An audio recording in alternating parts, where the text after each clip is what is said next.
The Member of Parliament for Mityana South, Richard Lumu, says he intends to promote a new private members bill that seeks to change the administration system of governance from central governance to federalism. Lumu, who also fronted a bill that seeks to have the opposition leader in parliament elected, says having a federal republic solves all the problems that affect local governments, since this system is about sharing power and resources. Because some problems can automatically be solved if we have a federal system of governance. Federalism is actually sharing power. There are things which we can do in our own areas without actually looking at the central government.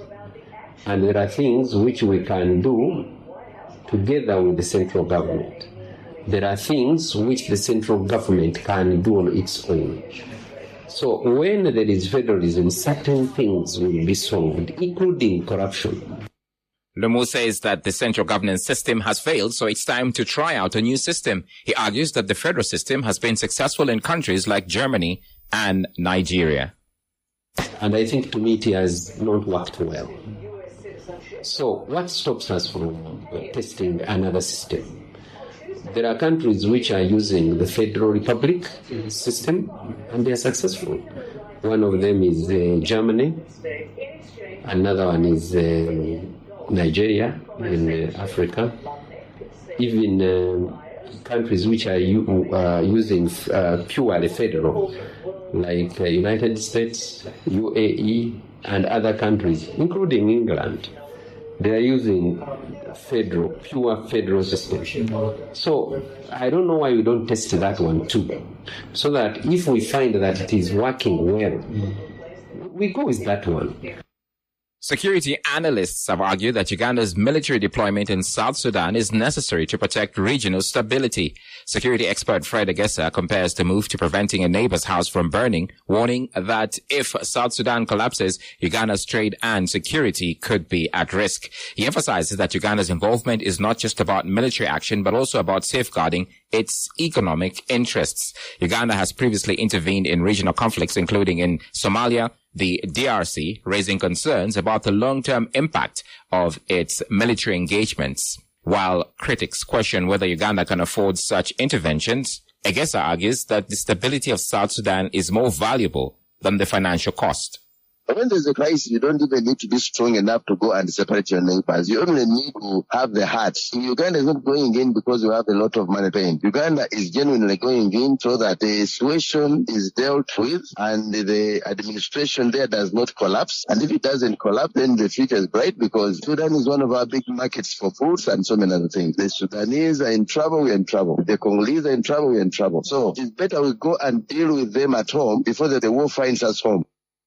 Civil society organizations under the umbrella the Tax Justice Alliance are strongly opposing a government proposal to exempt Bujagali hydropower project's income from taxation until June 2032. The proposed amendment to the Income Tax Act aims to help Bujagali Energy Limited recover its investment costs and earn taxable profits, ensuring affordable electricity generation and supply.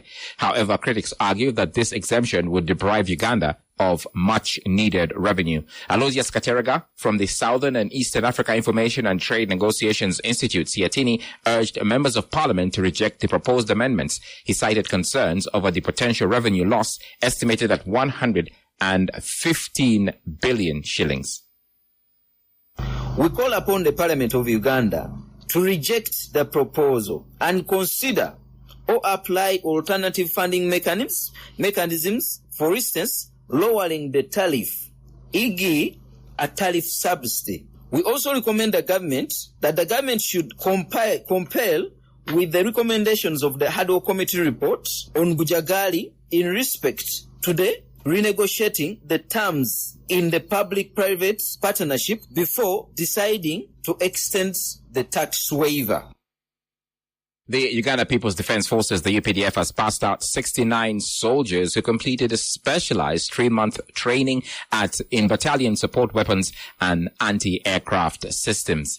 The graduation ceremony was held at the 5th Infantry Division Training School in Labodong, Agago District. The training aimed at equipping UPDF personnel with modern warfare skills and tools focused on enhancing combat readiness and adapting to evolving military challenges. Speaking during the ceremony, Major General Keith Katunji, the commander of the 5th Infantry Division, congratulated the graduates and urged them to continuously upgrade their knowledge in military technology.